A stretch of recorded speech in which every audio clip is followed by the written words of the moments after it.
Sejam muito bem-vindos ao GV Podcast, o podcast aqui da Galeria Veras. Hoje nós trouxemos aqui um professor da Universidade Federal do Delta do Parnaíba, formado em administração, com mestrado e doutorado nessa área. Então a gente vai bater um papo muito bacana aqui sobre tudo que reflete nesse contexto, né? E só antes de começar o episódio, eu queria trazer para vocês o que é a Galeria Veras. A Galeria Veras é um local para inovação. Aqui nós temos salas para aluguéis, tanto para profissionais da área da saúde, quanto temos essa sala de podcast e a sala de treinamento, para você que quer dar o seu curso, seu treinamento, workshop, e você que quer montar o seu próprio podcast, aqui é o local perfeito para a sua marca. Flávio, muito bem-vindo. Obrigado por topar aqui mais um episódio do nosso podcast. É a sua primeira aparição em um programa desse tipo? Olá, Lucas. Boa tarde. Eu que agradeço também, o convite e saber que a minha história pode ser interessante, importante aí para alguém que vai assistir. Sim, de fato é a minha primeira participação em um evento dessa natureza e estou aqui animado para termos aqui alguns minutos de troca, de informação que, como eu mencionei, que quem sabe seja interessante, importante aí para outras pessoas. Com toda certeza. Tua história é muito inspiradora e eu estou ansioso por conhecer um pouco mais. Flávio, conta pra gente como é que começou toda essa busca na administração, né? Você é daqui de Parnaíba, ficou um tempo fora. Conta um pouquinho pra gente como é que foi essa história. Ok, eu sou o Flávio Galho, Você já me apresentou, mas eu gosto sempre de dizer o segundo nome, Flávio Galho, porque já é uma marca registrada aqui de mim, como professor, e fiz a graduação aqui em Parnaíba, Então, como eu mencionei, eu comecei a graduação, fiz minha graduação aqui em Parnaíba, na então Universidade Federal do Piauí, no campus Ministro Reis Veloso. Hoje todo mundo sabe um pouquinho dessa história, Esse campus cresceu, ganhou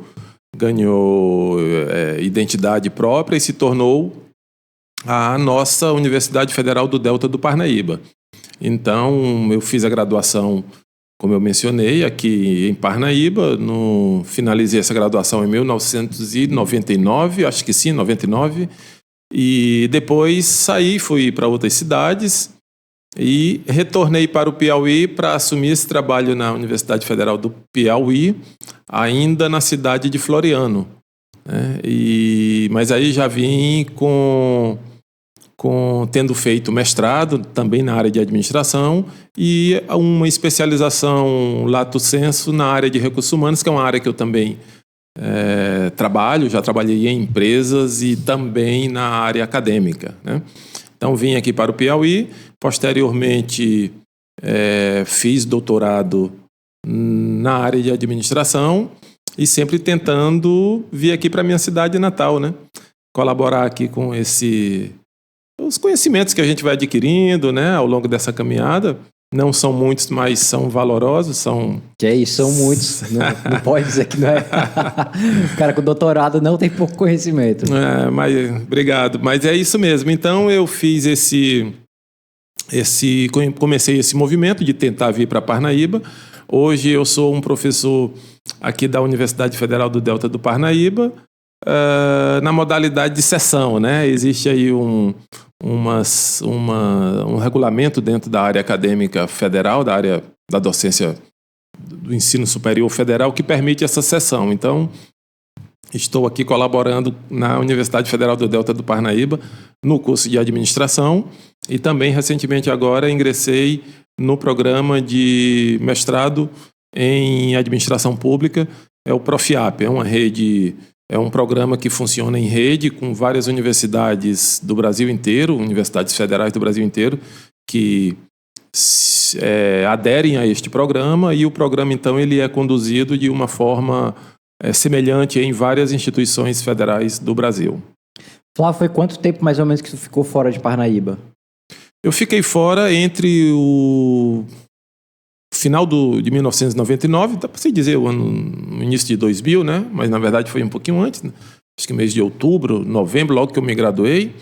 E retornei para cá para ser de novo morador de Parnaíba o ano passado, em julho. Então tem aí uns 24 anos, alguma coisa assim, 24 anos e meio. Quase no ano que eu nasci justamente em 99 de outubro. Então foi Eu nasci e tu saiu da cidade. Deu tempo de conhecer. Mas nesse tempo todo eu sempre tive Parnaíba no horizonte, no radar. Sempre visitei Parnaíba quando morava fora. E então Parnaíba estava sempre ali. Eu nunca perdi o contato igual outras pessoas que saíram e às vezes ficaram mais tempo sem vir aqui, né? Mas eu sempre vi Parnaíba, inclusive até se transformando, né? Hoje a gente está falando de uma cidade bem diferente, uma cidade maior, com mais oportunidades. E essa transformação toda, ainda que não na condição de morador, mas eu acompanhei um pouco essa mudança, né? Flávio, conta um pouquinho pra gente da tua tese de doutorado. Eu dei uma boa lida nela, né? Eu te falei que eu não consegui ler ela inteira, mas, nossa, é muito boa. Eu li, acho que em 70% mais ou menos. E eu achei muito interessante a questão de como você diferenciou a parte do desenvolvimento de uma região e como aquele desenvolvimento não obrigatoriamente vai cair no meio da população em si, né? E como uma região desenvolvida não obrigatoriamente faz com que a população tenha uma boa qualidade de vida. Como é que foi fazer essa pesquisa? Conta um pouco mais. A gente precisa voltar um pouco mais para responder essa sua fala final aí, né? De que não necessariamente um lugar rico leva qualidade de vida para as pessoas, né? Acho que é interessante a gente voltar um pouquinho nas medições de desenvolvimento, né? Que historicamente foram alteradas, mas a gente pode começar falando aí, para ser mais objetivo, talvez a primeira medição de desenvolvimento, que foi o PIB, né? Ainda nos anos 60, né? O Produto Interno Bruto de um país, né? E até então não se tinha uma medição muito, muito objetiva e pragmática sobre o quão rico era uma nação, né? A gente está falando de medição de nação, né? Sim. E o PIB, ele logo se mostrou incapaz de captar outras coisas que são importantes para a vida das pessoas. Inclusive, o próprio criador do PIB, o Kuznets, ele mencionava isso, né? Da incapacidade que o PIB tinha de, embora sendo capaz de medir a riqueza de uma nação, não ser capaz de medir, por exemplo, o quanto que as pessoas estavam tendo nos seus progressos individuais de vida. Sim. Correto? Mas por ausência de outra medição, o PIB passou a ser uma medição universalmente adotada. Vários países passaram a adotar, inclusive o Brasil, né? Não que hoje não seja adotado, é uma medida ainda usada. Porém, outros mecanismos de medição de progresso, a própria noção de progresso, ela foi se alterando ao longo do tempo, né? Por exemplo, a produção de riqueza, que é o que o PIB capta, ele não significa exatamente que as pessoas ou aquele próprio país esteja participando de um processo de progresso. Né? Para você ter uma ideia, por exemplo, o PIB, uma nação que está em guerra, que gasta dinheiro com bombas, com armamentos, com medicamentos, né? Esse gasto com todos esses itens que eu acabei de mencionar colaboram para um PIB maior. Com certeza, mas não obrigatoriamente a população está melhor, afinal, está em guerra. Você consegue Faz perceber? todo sentido, sim. As pessoas engarrafadas numa grande avenida de uma grande cidade, parada no trânsito, dentro dos seus carros, saltando monóxido de carbono e também participando ali de um estresse pessoal porque querem chegar mais rápido no seu destino. Essas pessoas, aquele cenário, aquela fotografia de uma grande avenida congestionada também está colaborando para um PIB maior pelo consumo da gasolina. Mas isso não representa qualidade de vida, né? Então foi percebido que o PIB, por si só, ele era incapaz de fazer medições de importância grande para a vida das pessoas. E aí, nos anos 80, surgiu o IDH, para a gente também dar saltos aí, para não ficar muito na discussão anterior, né? Nos anos 80 apareceu o IDH, que juntamente com o componente econômico já incorporou as dimensões de educação e de longevidade, que é as três medidas que o IDH promove, né? Além da medição econômica, também a expectativa de vida e a quantidade e o grau de educação. Você vê aí que já passamos de uma medida exclusivamente econômica, já foi incorporado agora outras 2 medidas que tende a representar melhor, né, o quão saudável está a vida das pessoas e o quanto de progresso essas pessoas estão tendo. Consegue capturar nuances antes que não estava Antes não estava no horizonte, né? Aí, avançando um pouco mais nessa discussão, a gente chega aí nos anos 2000 e logo no início ali desse novo século, com outros indicadores que foram além do IDH, medindo coisas como felicidade, né? Tem um país aí que não é muito conhecido nosso, o Butão, não sei se você já ouviu falar. Butão é um país que fica próximo ali do... acho que norte da Índia, ali um pouco na fronteira com a China, sul da China, portanto. Então, um país que foi o primeiro a incorporar a felicidade como item importante, né, de medição. Sim.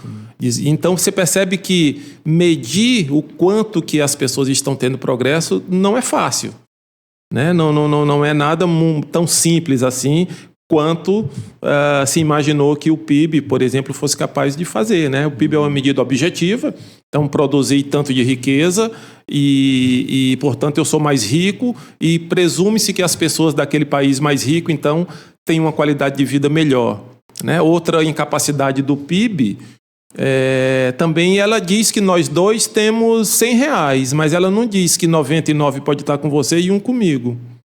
Como assim?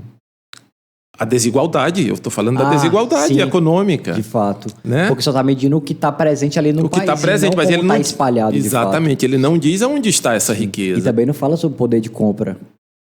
Até fala, mas de uma forma média. Uhum. Não diz que você é capaz de comprar 99 vezes mais do que eu neste exemplo dado. Sim. Então esse... ter conhecimento sobre essa visão econômica, que não é a minha área, né, mas foi super importante porque me deu um alicerce forte para que eu pudesse avançar dentro dessa pesquisa que não terminou do jeito que começou, né? Eu acho que toda pesquisa de doutoramento ela sofre, eu diria que não pouca, mas sofre muita alteração a partir das conversas que existem entre o orientando e orientador, né? A gente chega com uma ideia e a gente vai sendo lapidado pelas experiências existentes dentro da academia. O próprio orientador, no meu caso foi uma orientadora, a gente vai mudando um pouco a abordagem, né? Abrindo mão de algo que a gente tinha certeza que era aquele caminho, optando por uma outra coisa mais plausível. Então, a história do doutoramento... Não sei se respondi a sua pergunta. Resumindo, foi um pouco disso, né? Sim. E até foi um cenário bem complicado. A gente teve que fazer a pesquisa ali próximo da pandemia do Covid-19, né?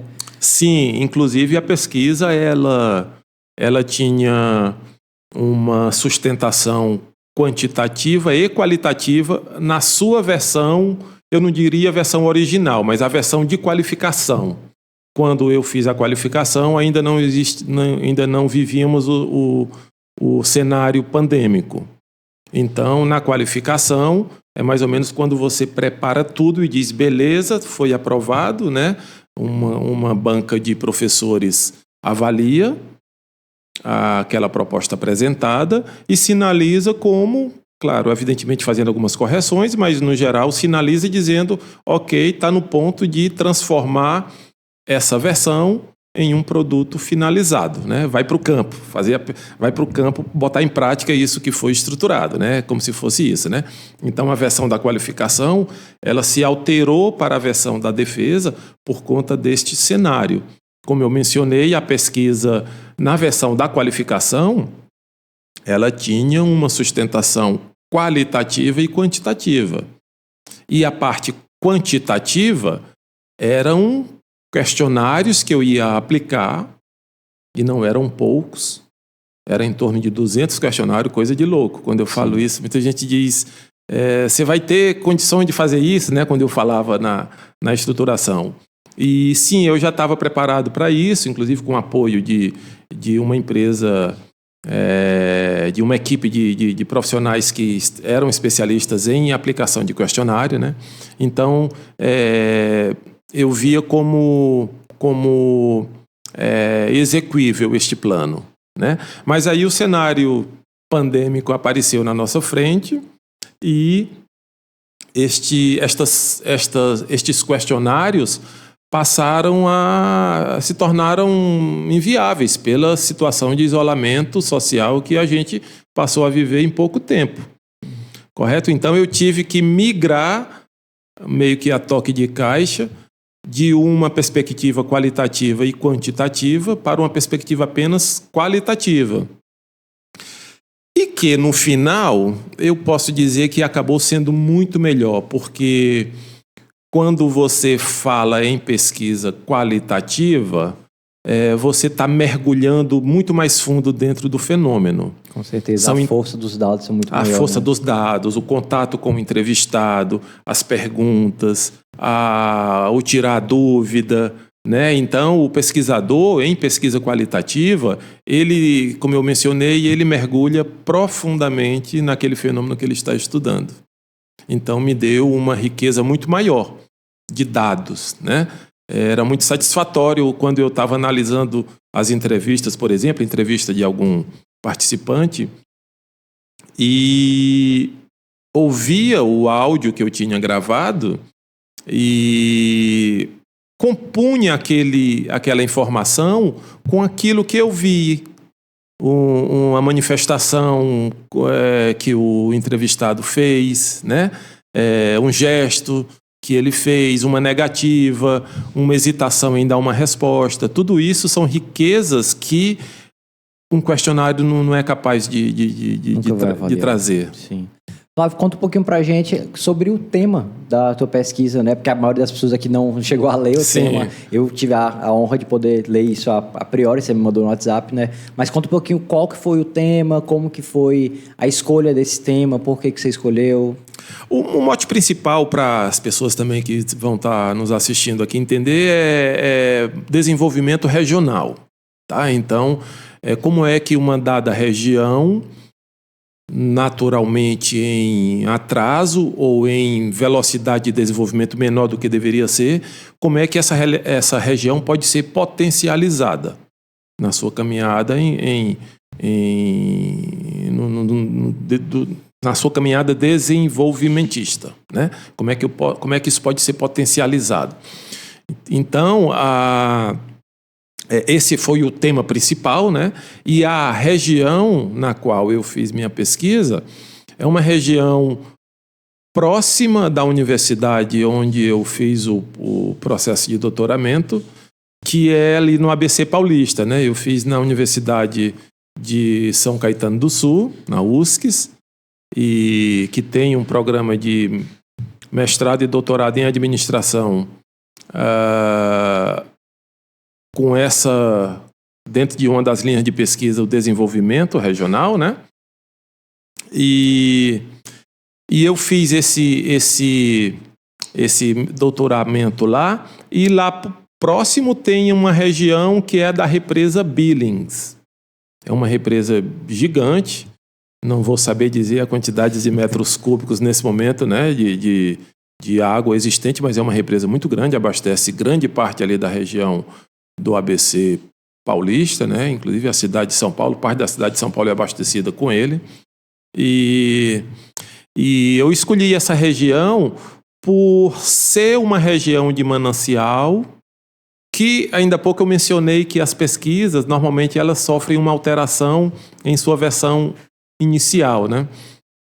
E aí eu preciso mencionar a minha ideia original, que foi o meu projeto, que eu fui escolhido lá na USCS para ser um estudante de doutoramento deles, que na verdade não aconteceu, mas foi um projeto semelhante, mas em uma outra região do estado de São Paulo, que é no sul do estado de São Paulo, já fronteira com o Paraná.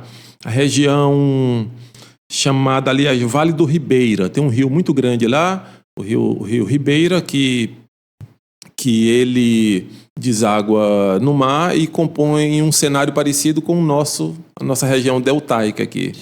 E eu fazendo uma visita a essa região com a minha companheira, com a minha esposa, e a gente viu muita semelhança com Parnaíba, hábitos gastronômicos, o caranguejo, que é esse caranguejo sá que a gente come aqui, a forma que a gente come, eles também comem lá, né? O toque-toque chamado, né? Algumas coisas servidas em palha de bananeira, né? E essa região que eu mencionei lá do estado de São Paulo é a região mais pobre do estado de São Paulo, onde, de fato, o atraso econômico é notório, né? Nessa época eu fazia mestrado numa outra universidade e eu até mencionei isso para um professor Lincoln, que gostava muito de história, já falecido, mas saudoso professor Lincoln. E ele até me deu uma razão muito convincente para que isso acontecesse. Eu, intrigado, né? Voltei dessa viagem, eu acho que era até um carnaval, período semelhante ao que a gente está vivendo agora, e voltei para São Paulo e logo que pude dividir com ele essa intriga, né?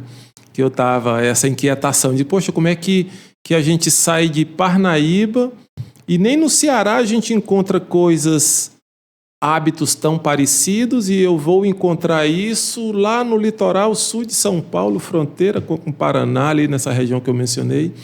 E ele disse, a razão é simples, é porque são duas regiões historicamente atrasadas. Então, manteve-se os hábitos ainda da época da colônia, né?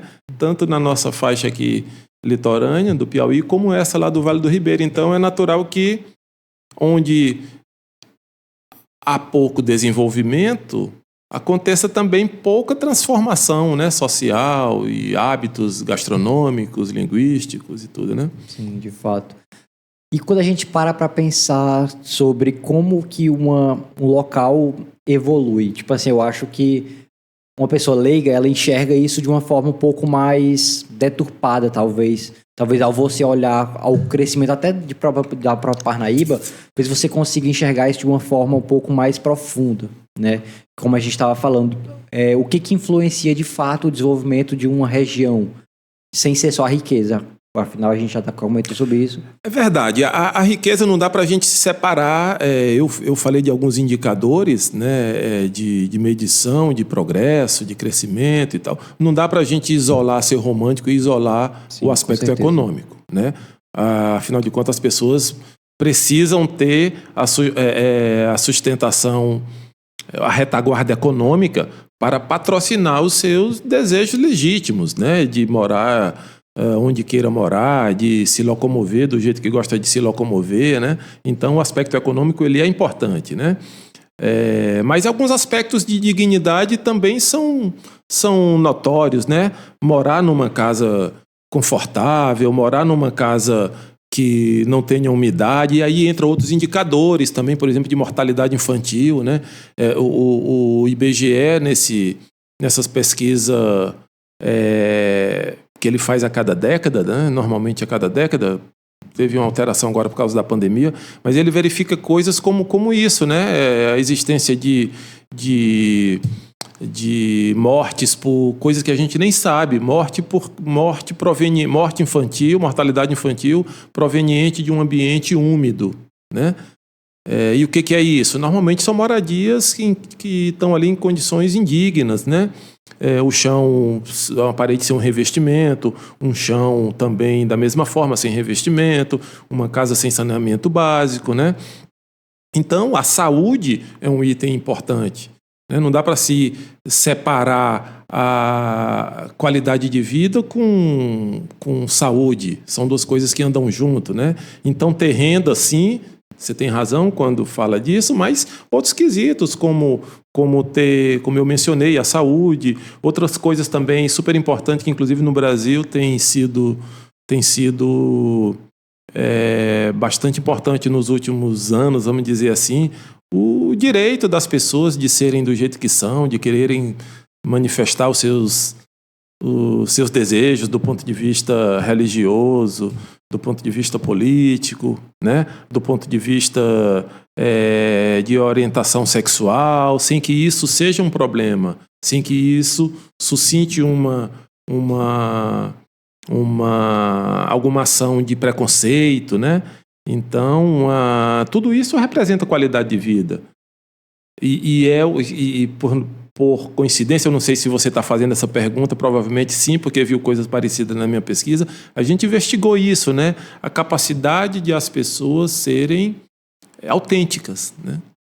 Isso também representa qualidade de vida, isso representa progresso social. Eu achei muito interessante os indicadores que vocês usaram para poder medir isso. Sim, são muitos indicadores, né? Eu mencionei alguns aqui, mas na verdade eu trabalhei com 54 indicadores, que eles, de forma agregada, geraram um índice, né? O que é um índice?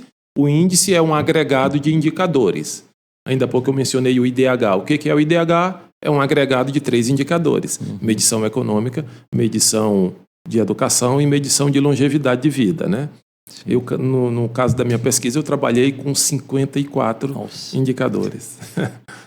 E até você estava falando de uma região desenvolvida, mantém alguns hábitos, é uma região pouco desenvolvida na realidade, mantém hábitos que não foram melhorados, digamos assim.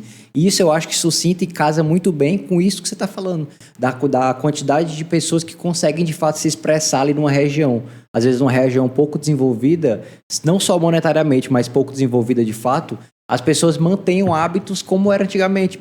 Basta procurar a saúde, às vezes você não achar que o psicólogo é importante, basta procura, sei lá, dentista. E como que isso impacta de fato a população, ao teu ver? Perfeito. Isso na minha forma de ver, isso define muito. Isso que você está falando tem o lado... É verdade para o lado bom, mas para o lado ruim também, né? Tem muitas pesquisas que indicam que o lugar onde a pessoa nasce define o que ela será, né? E eu sou simpatizante dessa ideia. Ou seja, uma pessoa que nasce num lugar pobre terá muita dificuldade de promover uma transformação na sua vida, né? Terá que remar muito mais forte do que alguém que já nasce num ambiente onde a pobreza é menor ou inexistente, né? Então, às vezes até culturalmente está embutido na cabeça dela que é mais fácil ela seguir aquilo que os pais foram do que tentar fazer um movimento de modificação, de alteração daquela lógica. E a gente vê muito isso no Brasil hoje, pelo menos, eu não sei se tu concorda, mas eu enxergo demais isso. É óbvio que se a gente não se esforçar, a gente nunca vai sair do nosso entorno cultural, a gente nunca vai conseguir melhorar de vida, nunca vai conseguir ascender. Mas eu acho que criou-se também um discurso um pouco romantizado sobre como é só querer que você consegue subir na vida, né? Como você falou, às vezes você tem que remar muito mais forte do que uma pessoa tá ali, né? Então, como é que tu enxerga isso? Eu dou razão, me somo a você nessa sua visão, mas eu preciso enriquecer um pouco essa simples fala que a gente fez aqui, porque é o seguinte, a corrida para ela ser igual, ela não pode olhar só para o ponto de chegada. Muita gente enxerga uma corrida igual olhando para o ponto de chegada. É preciso olhar também o ponto de partida. Então, aquela pessoa que eu mencionei, que nasceu numa comunidade pobre, se alimentando mal, né? Cognitivamente sendo comprometido, né? A sua capacidade de absorver informações, né? Como é que essa pessoa vai competir com igualdade se você olhar só para o ponto de chegada com a outra pessoa que nasceu, que não teve problema de alimentação, de déficit alimentar, de nada, teve escolas boas, né? Sim. Então, é uma discussão muito complexa que, às vezes, até delicada, a depender de onde se está se discutindo, porque, inevitavelmente, a gente vai chegar numa discussão entre um pensamento de Estado de esquerda e um pensamento de Estado de direita, né? Sim. O que um oferece, o que o outro oferece, o que um tem de bom e ruim e o outro também, da mesma forma, a outra visão, né? Uma discussão que ficou muito difícil ultimamente porque as paixões estão falando mais alto, né, do que a razão. Sim. Não se discute isso de modo racional, pelo menos no geral, né? A não ser em pequenas situações. No geral, a discussão dessa natureza vem acompanhada de uma paixão por esse ou aquele político, esse ou aquele, né? Então, fica muito pobre discutir isso. Teve uma notícia que eu vi, eu não sei se chegava a ser notícia, mas falava que isso era muito complicado de ser discutido no Brasil, justamente por isso que você está falando. Porque as pessoas elas estavam muito mais preocupadas em defender o seu político de estimação do que, de fato, ver o que ele estaria fazendo, né? Concordo. Toda essa fala me lembrou uma leitura que eu fiz de acho que é um filósofo sul-coreano, o nome dele é Byung-Chul Han, não sei se você conhece. Não conheço. Ele fala sobre a sociedade do desempenho. Ele falava que antigamente existia um limitador social, onde você já era pré-definido até onde você conseguiria ascender socialmente. E quando o mundo foi se transformando um pouco mais, esse limitador, que era antes uma pessoa, né, acabou se esvaindo. E esse limitador entrou como se fosse na mente da pessoa. Então, agora não existe ninguém mais que diga que se você pode ou não fazer tal coisa. Mas foi se trocado, né, por essa ideia que a gente está discutindo, de que basta você querer que você consegue, e que a gente sabe que não é verdade. Nem sempre é possível, Sim. né? Nem sempre é possível. Mas eu concordo que fazer o movimento em direção a uma possível transformação já é bastante enriquecedor, né? Você pode até não conseguir, mas você está estimulando outras pessoas que vêm atrás de você a fazer movimentos, às vezes até mais ousados do que o seu, mais produtivo do que o seu. Com certeza. Eu acho extremamente necessário justamente essa claridade sobre o assunto, porque não é a ideia romantizada de eu nasci pobre, vou ficar pobre, então pronto, não vou fazer mais nada. Mas é entender a dificuldade que você vai ter, você é mais difícil, mas não quer dizer que é impossível também. Verdade. Vai ser muito mais difícil de fato, né? A gente não pode negar. Na região que você deu uma estudada, que você fez a sua pesquisa, como é que você enxergou isso? Eu vi coisas contraditórias, assim, eu vi coisas muito interessantes, Lucas. Eu vi coisas, por exemplo, na medida em que eu via violência, vou fazer menção aqui específica a violências, tráfico de drogas, escutar um tiro, né? Na medida em que as pessoas tinham isso como normal, coisas normais, pessoas que moravam naquelas comunidades ali com esse perfil, essas mesmas pessoas se apontavam como felizes de estarem ali. Intrigante, né? Absolutamente contraditório, né? Mas orgulhosas de ali morarem, né? De defenderem o seu território, né? É claro, existia lá principalmente por parte dos jovens, uma vontade de se evadirem dali muito grande. Conversava com um jovem lá de 16 anos de idade, e a gente está falando de uma região encravada no ABC Paulista, uma região extremamente urbanizada, mas em uma área, um recorte de uma região urbanizada, mas um recorte com característica rural. É uma grande represa com um território que se assemelha a, como a gente chama aqui no Nordeste, os interiores, né? Sim. Os interiores, né? Então, ali há vários bairros, eram 6 municípios. Todo esse território que eu estou mencionando aqui, isso é uma outra dificuldade.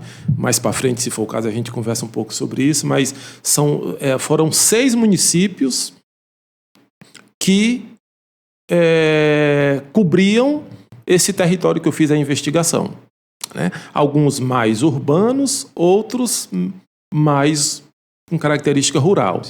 Né? Mas quando se falava com o jovem dizia assim, não, eu quero sair daqui, eu quero ir lá para a cidade porque os empregos bons estão lá na cidade. E embora geograficamente próximo, mas sair dali e ir para uma região onde tinha os empregos, uma parte mais urbana do município, às vezes implicava um deslocamento de 1h30, 2 horas. Alguns bairros tinham que atravessar uma balsa, né? Tinham bairros lá chamado pré-balsa e pós-balsa, né? O pré-balsa, tudo bem, estava mais perto da cidade, mas o pós-balsa estava encravado mesmo numa área onde, para ele voltar ou ir para a cidade, ele tinha que... dependia da balsa, que a balsa já tem o seu tempo de deslocamento de um ponto para o outro, de uma margem para outra, e também esse vai e vem não era frequente, respeitava-se um horário.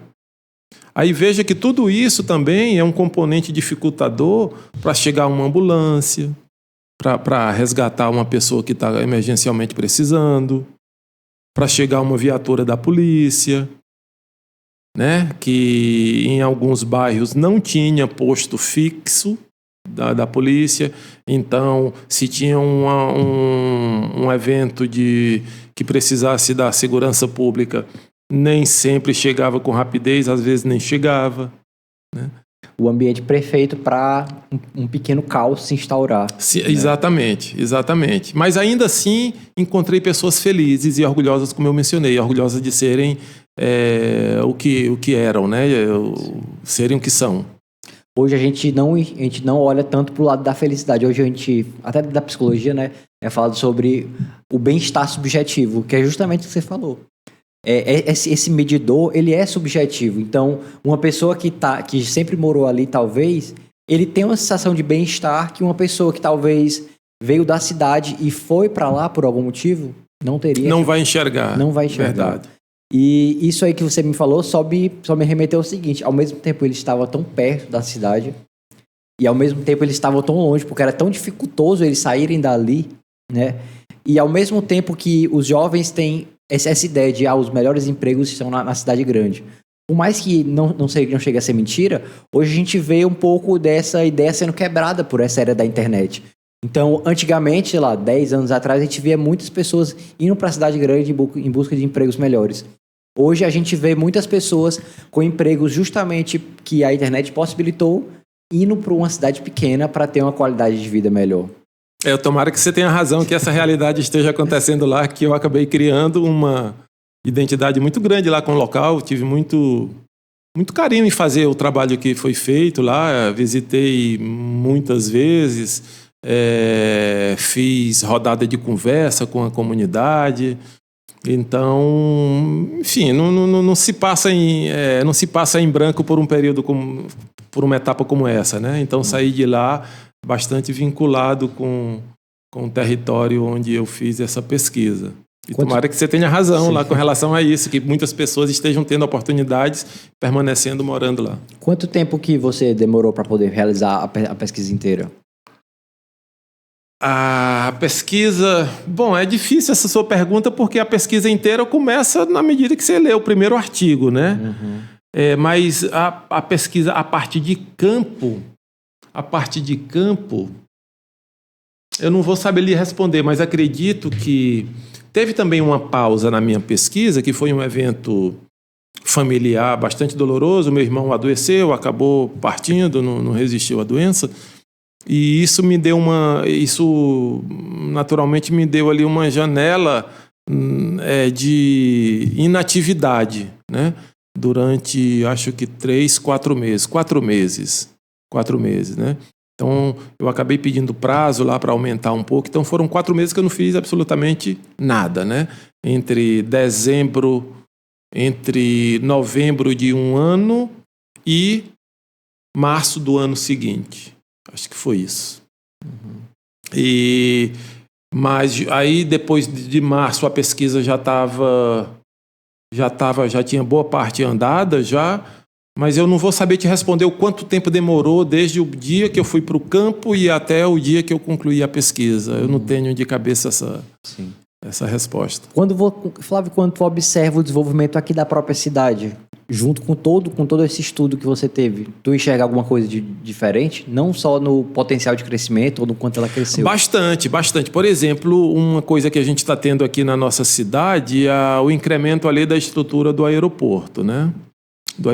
Mas isso nada será importante se não tiver a coisa objetiva, voos e empregos, né? Turistas chegando, né? Então, essa pesquisa me deu a capacidade de olhar o investimento, seja público, seja privado, com essa com esse refino de aonde é que isso vai chegar, qual é o ideal, né? Qual é o ideal? Então, a gente tem que ter, no final das contas, a gente tem que ter renda para as pessoas, a gente tem que ter, por exemplo, eu vejo aquela floresta dos aerogeradores lá na Pedra do Sal, ali, né?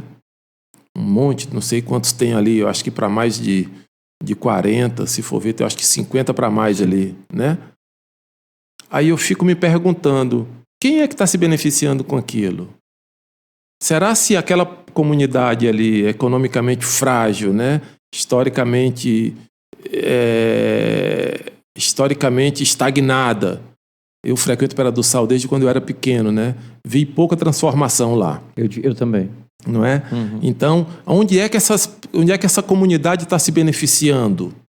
Né? Minimamente, um projeto como aquele, eu enxergo que deveria ser o seguinte: minimamente, deveria levar luz gratuita para a população. Uhum. Para também se falar em como é que a iniciativa privada lá, dos investidores daquele parque lá, como é que eles vão ter o retorno dos seus investimentos, né? Mas essa contrapartida social deve chegar. E não para o dono do terreno, que normalmente é a mesma pessoa. A gente conhece um pouco da história, né? Normalmente essa riqueza fica na mão de poucos, né? Aquilo que já é desigual tende a ficar mais desigual ainda. Essa é uma medida presente que você enxerga que é mais fácil de acontecer? Ou o dinheiro permanecer na mão das mesmas pessoas, digamos assim? Sim. Porque mudar o status quo é difícil, né? Mudar o status quo é difícil. O status quo do modelo que a gente tem hoje, do modelo econômico, do modelo de desenvolvimento, ele privilegia poucos, e esses poucos é quem está no topo da pirâmide, né? Para a gente quebrar essa regra, quebrar essa ordem,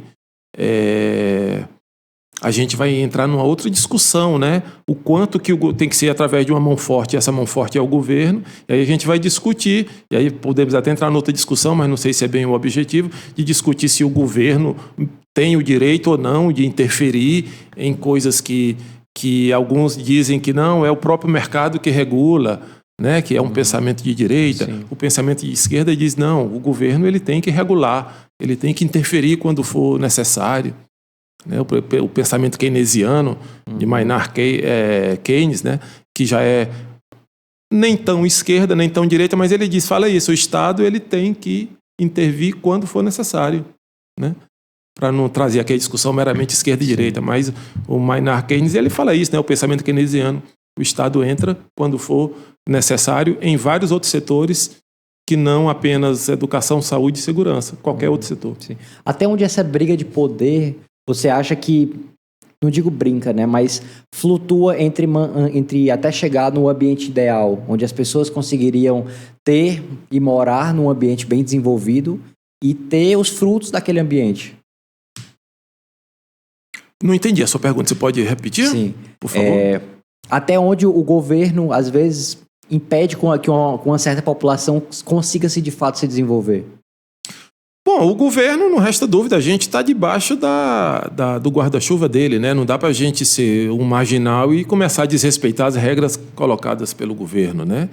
Então, a depender do governo que está com a caneta na mão, a gente pode sofrer mais ou menos interferência desse governo, né? Mas até nas interferências menores do governo, a gente não está livre de outras influências que não necessariamente são boas, né? Na medida em que o governo ele sai de cena e diz esse assunto não é meu e deixa isso para o próprio mercado regular, isso não significa dizer que a gente esteja completamente livre, completamente dono da decisão. A gente acaba sendo influenciado e manipulado e controlado por outras forças que não no governo, mas do próprio mercado. Né? Eu lembro de uma discussão quando eu morei em Fortaleza, nos anos, acho que 2004, 2005, não lembro exatamente, mas tinha uma rede de farmácia bem conhecida, que é lá de Fortaleza, na época estava em plena expansão, e teve uma discussão lá que num determinado bairro pequeno, um bairro lá qualquer, eles instalaram uma unidade lá, estavam dando descontos para um conjunto enorme de medicamentos. Aí chegou um juiz e disse assim: você, farmácia, rede de farmácia, não pode dar esse desconto, porque isso é danoso para a população. E aí, o que aparecia na imprensa era assim: esse juiz está proibindo o desconto porque ele tem dinheiro, né? Ele não precisa desse desconto que a farmácia está dando. Para resumir, uma caixa de remédio que custava R$20 em preço de mercado comum, aquela rede de farmácia estava vendendo por 10. Ou 8. Ou até menos. Sim. De modo imediato, para aquela pessoa economicamente frágil, para o pobre, comprar aquela caixa de remédio, para ele era muito melhor comprar por 8 do que por 20. Isso não se discute, né? Mas a visão do juiz que deu essa decisão era um pouco mais estratégica e além. Ele falava o seguinte: essa mesma rede de farmácia que entrou neste bairro popular, se instalou lá e está dando esse desconto, o que vai acontecer com as farmácias populares, com as farmácias de bairro que estão vizinhas a ele? Sim. Isso a gente não enxerga às vezes. Não né? enxerga. Existia uma tendência muito grande dessas farmácias, em pouco tempo, não aguentar a concorrência e terem que fechar as suas portas. Correto? Sim. Só para fechar o pensamento do juiz. E ele dizia o seguinte: depois que esse cenário acontecer, o que vocês acham que vai acontecer com essa mesma farmácia que está dando o desconto lá, que o medicamento de 20 foi para 8?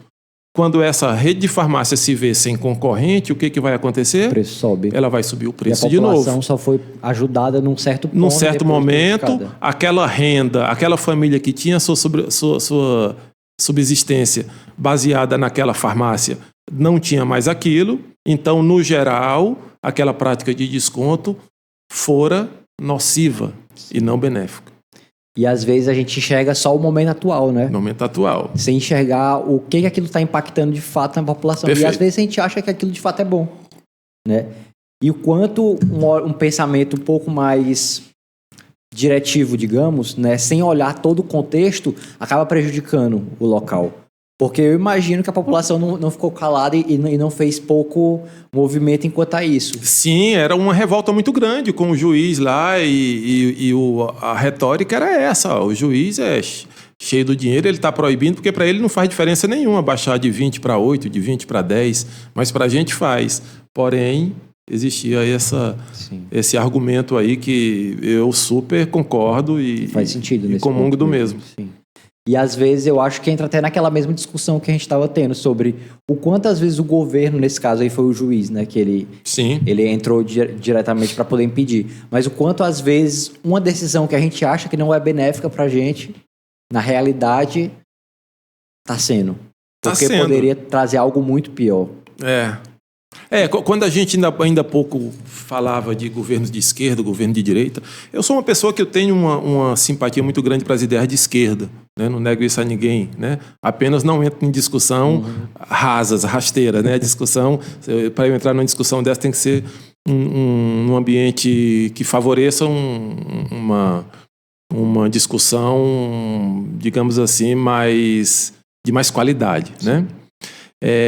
Mas essa coisa de pensamento de esquerda, pensamento de direita, explica muito de como nós enxergamos, né? Muita gente, por exemplo, não fala o seguinte: o pensamento de esquerda está destruindo o nosso país, e apresenta alguns argumentos que às vezes até vão ao encontro de certos exageros, que eu também acho, eu consigo enxergar, né? Embora tendo um pensamento de esquerda, eu consigo enxergar alguns exageros, mas essa mesma pessoa não consegue enxergar que ela se beneficia de muitos pensamentos que, na sua essência, na sua origem, são pensamentos, né, que nasceram dentro de uma ideia de esquerda. Por exemplo, o salário mínimo. Outro dia eu conversava sobre isso no final de um almoço com a minha filha, com a minha esposa, e teve um tempinho lá para a gente falar sobre isso. E eu estou me lembrando disso agora porque não faz muitos dias, alguns dias atrás, né? E a gente falava sobre isso, né? Muitas coisas que a gente bebe hoje na fonte, que a gente usufrui, né? Sendo de esquerda ou de direita, mas sendo a gente de esquerda ou de direita, mas são ideias claramente de esquerda, né? Sim. Por exemplo, salário mínimo, descanso semanal remunerado, né? Se você pegar um pensamento de direita com liberalismo econômico puro, né? Jamais você vai encontrar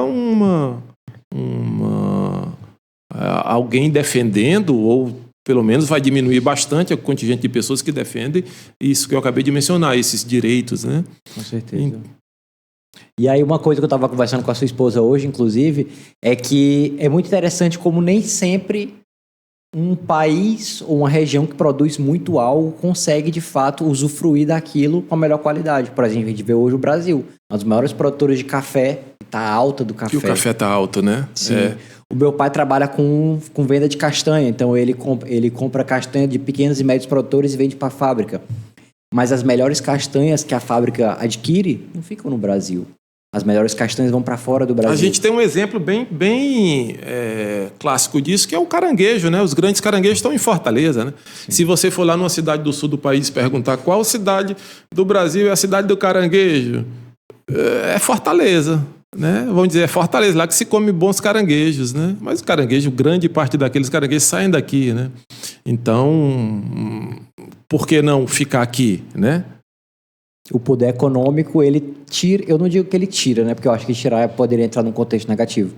Mas aquele bem não está sendo aproveitado por aquela população, mas é deslocado para outra e até conhecido pela grande maioria como se fosse dali. Isso chega a ser muito engraçado até, porque a própria população que produz não consegue usufruir daquilo. Isso, também do sistema, falando de sistema de produção, falando de mercado global, de modelos globais de produção, muitas marcas mundialmente conhecidas, marcas esportivas, eu vou citar algumas aqui que eu acho que eu não corro risco de sofrer nenhum tipo de questionamento de algum representante dessas marcas, mas marcas como Nike, como Adidas, como, né, essas que atuam aí nessa área de grande produção de tênis, de roupas e tal, elas muitas das vezes estão produzindo em países que elas nem vendem aquele produto lá, né? Então usufruem daquele dado país apenas para produzir, né? Para produzir, porque ali tem uma mão de obra talvez mais barata, tem um modelo de produção que o favoreça, né? Tem talvez regras trabalhistas inexistentes. A gente conhece um monte de países assim, com essa característica. Então, essas marcas acham parceiros locais para fazerem esse modelo de produção, né? Terem esse modelo de produção, e elas gostam ou ficam nesse país apenas enquanto está sendo interessante. No dia que não for mais interessante, com piscar de apagar uma luz, piscar a luz e acender no dia seguinte, ela já não está mais lá.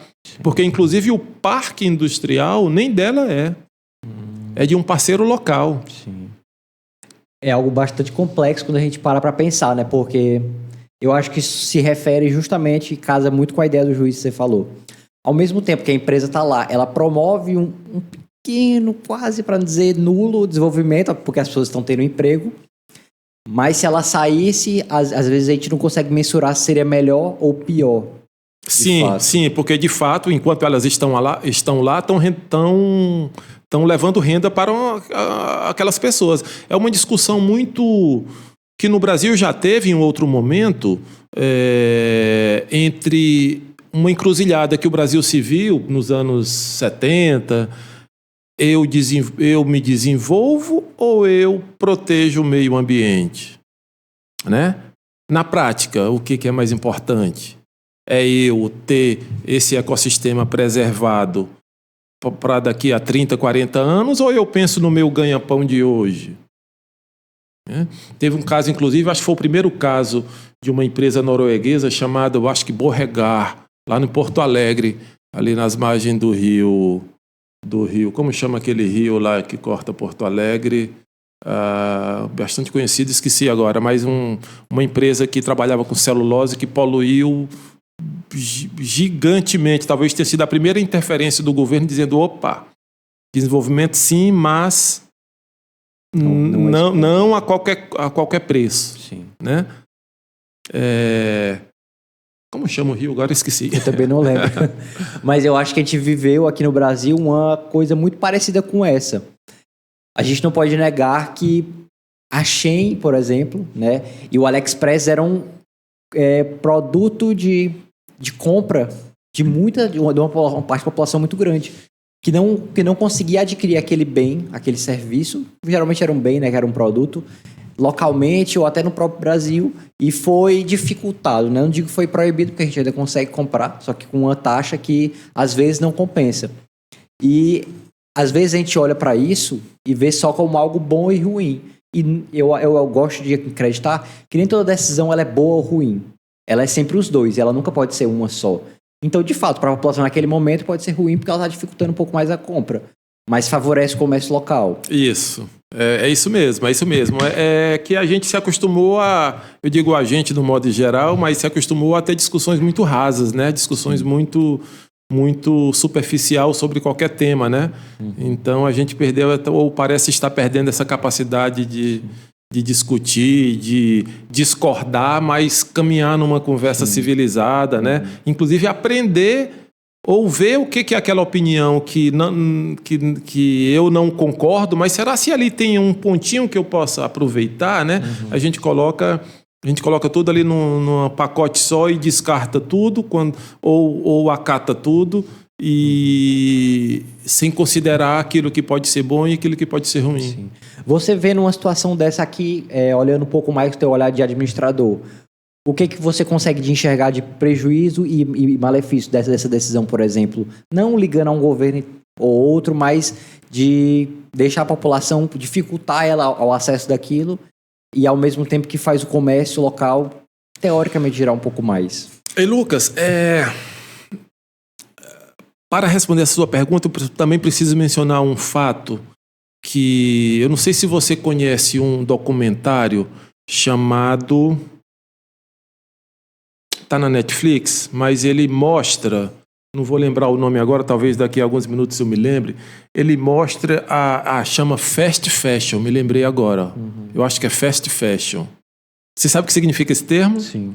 Fast Fashion, né? Para quem está nos ouvindo que não sabe, Fast Fashion é digamos assim, a moda que nesse verão a cor legal é preto e daqui a 6 meses a cor passa a ser florido e, enfim, as coisas... E aí o que é preto da coleção passada perde o valor. Sim. E aí muito disso daí, bebendo nessa fonte, os Estados Unidos... começaram a enviar para o Haiti, um país super pobre, cheio de problemas, ainda mais agravado pelas tragédias naturais, terremotos e outras coisas dessa natureza, né? Mas um país super pobre. Os Estados Unidos começaram a mandar para o Haiti containers de roupas proveniente deste cenário que eu mencionei, fast fashion, aquele que é descartado, não presta mais agora, no outro verão já não tem valor porque já tem uma peça nova e, portanto, é mais fácil eu ganhar mais dinheiro, eu que produzo. É mais fácil eu ganhar mais dinheiro com uma coleção nova porque eu surfo uma onda maior do que tentar ganhar dinheiro com aquilo que está sendo produzido, né? Então, nesse pensamento, nesse modelo, tem muito mais produção, muito mais coisa sendo produzida. Containers de roupas chegando lá para o Haiti. Aí é aquele pensamento do juiz de novo, né? Como se aquele juiz estivesse fazendo parte da decisão. Aí muita gente diz assim, o que tem de mal nisso? Afinal de contas, o Haiti é um país pobre, as pessoas carentes de roupas, e receber gratuitamente um container de roupa... Por que não? Não chega a ser ruim olhando só por esse lado, né? Por que não, né? Sim. Porém, essa prática matou uma das poucas atividades industriais que o Haiti tinha. Que era a produção de roupas. Produção de roupas. Sim. E o quanto a gente olhar para uma situação assim, quase que com óculos sujo, traz uma visão deturpada. Sim. Se eu parar na primeira página, eu vou dizer por que não receber roupa gratuitamente, já que as pessoas são pobres e estão recebendo aquilo gratuitamente. Sim. Veja o dano a médio e longo prazo que aquele mesmo benefício está causando. Né? Na prática, está tornando o país que já é pobre mais pobre ainda. O país que já é incapaz de produzir aquilo que precisa, transformando esse país em mais incompetente ainda, né? Em menos capaz ainda. Sim. E o quanto um benefício, às vezes, pode ser um malefício escondido. Exatamente. Muito engraçado pensar isso. Disfarçado, talvez, de em bom ato dos Estados Unidos, mas o que eles queriam? Diminuir o comércio. Queriam se livrar daquela quantidade de roupa. Sim. Né? Pode-se olhar assim. Talvez eu não tenha completa razão, mas o cenário nos permite considerar essa possibilidade. Eu acho que você é muito jovem, você não se lembra, mas teve um tempo que o Brasil também recebia pneus de veículos que vinham chamado... tinha um nomezinho, não era remold, era pneu que era... para resumir... Pneu que rodou até quase o fim da vida útil em outros países. Esses pneus eram recapeados e mandados para o Brasil, né? Em vários containers. E o Brasil comprava, o Brasil recebia e esse produto ia ser vendido. Então eu, ao invés de comprar um pneu para o meu carro que um pneu bom custa R$400, eu comprava por 150. Olhava lá para o pneu do carro, nossa, novinho, que legal, 4 pneus novos por R$600, que bacana, que legal, né? Só que o grande beneficiário era o país de origem que estava se livrando daquele lixo ambiental. E ganhando dinheiro ainda. E prejudicando o outro ainda. Muito engraçado, muito louco a gente parar para pensar disso, de quanto, às vezes, isso que eu repeti, né? Mas quanto um benefício, quanto uma coisa que está sendo bom até momentaneamente, a pessoa está economizando na troca de um pneu.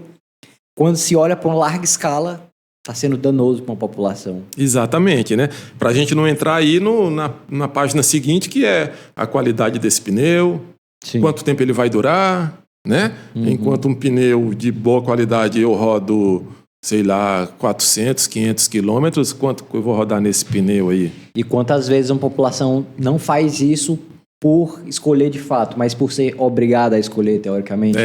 Porque se ela comprasse o outro, prejuízo econômico que é no salário daquela pessoa. Então, às vezes, a pessoa se vê sem saída, né? Quando a gente é economicamente frágil, isso aí vale pra gente. No dia que a gente está com menos dinheiro, a gente tem menos escolha, né? Então, a gente acaba optando vai pelo preço, né? Quando a gente tem menos dinheiro no bolso, o quesito preço influencia as nossas decisões de compra. Quando a gente está com o bolso um pouco mais abarrotado de dinheiro, entram outros valores que não preço. A gente já vai para a qualidade, já vai para a praticidade, já vai para olhar outras coisas. Né? Sim. O bem-estar que ele pode propiciar. Não um monte de coisa, né? A longevidade. Às vezes até um lápis. Hoje a gente vai comprar um conjunto de lápis para nossa filha. A gente está olhando ali se aquele produto ali é de madeira reflorestada, se não é, que isso vai fazer diferença. Né? Sim. Com certeza. Muito interessante falar. Às vezes eu fico até perplexo como tem coisas que a gente não para pensar, de fato, né? Até eu acho que um dos grandes, não digo de movimentos, mas um dos grandes motivos que essas redes do AliExpress e da Shein bombaram aqui no Brasil era por vender coisas que talvez lá não fossem de um valor agregado tão grande, mas que fossem melhor do que a gente tinha aqui um pouco e por um preço mais acessível. E o quanto que isso também impactou no comércio local do Brasil. Principalmente em meio à pandemia, que tudo fechou. Então parece que uma coisa se amarra na outra e gera uma instabilidade. É verdade. Mensurar. Se você juntar também com... Na época não tinha muitas regras, né? As regras para o mercado internacional eram inexistentes, então essas empresas, elas transitaram, não de propósito, mas acabaram transitando ali por um território que não tinha muito regulamento, né? Que gerou toda essa discussão, se benéfico, se não, se... né? Principalmente pelo volume de compras, pelo volume gerado, né? Sim, com certeza. Não dá pra gente olhar só um ponto e dizer que voltando àquela mesma ideia, não dá pra olhar e dizer que é só ruim ou que é bom. para algum momento foi bom, mas óbvio que sempre o que é bom traz um pouco de prejuízo também, né? Flávio, essa conversa eu acho que pôde ir dias e dias a gente bater nesse mesmo assunto e é sempre muito bom falar. Mas eu gosto sempre de finalizar o podcast com uma pergunta. Se você pudesse deixar uma mensagem para o Flávio de 5 anos atrás, o que você diria para você mesmo? É de voltar para Parnaíba, tentar colaborar. Eu me sinto muito gratificado em estar aqui, desempenhando o trabalho que eu estou desempenhando. Eu estou dentro de uma universidade nova, com uma perspectiva de crescimento bastante interessante, atuando nessa área do desenvolvimento regional, que foi a área que eu estudei, que eu tenho simpatia. E hoje eu estou trabalhando na graduação, mas também estou no mestrado de administração pública, né? O Profiap, o programa Profiap. E então já estou atuando aí em 2 áreas, né? Na graduação e no estrito senso. E o Flávio de 5 anos atrás já tinha esse desejo. E se eu pudesse dar esse recado para mim, assim, acredite, vá lá, reme, que vai dar certo, que vai chegar, né? Chega em Parnaíba e, como eu mencionei, é muito gratificante, né? É uma espécie de volta ao começo, né? Então, uma bagagem um pouquinho mais, a mochila um pouquinho mais, com mais coisas para compartilhar, e me sinto muito gratificado de fazer o que eu faço, porque eu tenho a oportunidade de dividir isso com outras pessoas, né?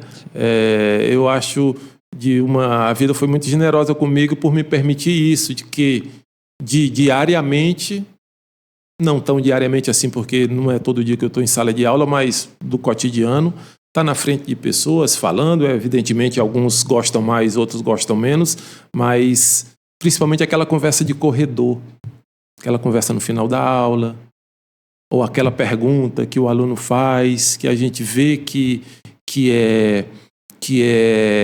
a resposta que você for dar, que eu vá dar, vai agregar na forma como ele enxerga aquele fenômeno, né? E por que ele fez aquela pergunta. Então, estou muito feliz fazendo o que eu estou, e num momento também muito bom com minha família, com ver minha filha crescendo aqui na cidade, né? E também ela criando perspectivas de bater asa, né? Ajudando a definir a sua perspectiva de futuro, para onde vai, as dúvidas que tem. Então, só tenho a agradecer. Sou uma pessoa muito grata. Sempre foi um desejo da aula? Não necessariamente, não foi. Eu me descobri dando aula. A minha primeira experiência dando aula foi, na verdade, ministrando cursos dentro de uma empresa que eu trabalhei, do setor agrícola, que eu repassava o conhecimento de manuseio de trator para as comunidades que a gente vendia o trator, né? Os implementos agrícolas e tal. Então foi a primeira experiência desempenhando um trabalho dessa natureza, falando e algumas pessoas me ouvindo e fazendo perguntas, né? Mas até então eu nem imaginava que um dia eu fosse parar em sala de aula. E aí, anos depois, aí um amigo me convidou, já em Fortaleza, para lecionar, e isso já tem 20 anos. E a experiência, como é que foi de todos esses 20 anos dando aula?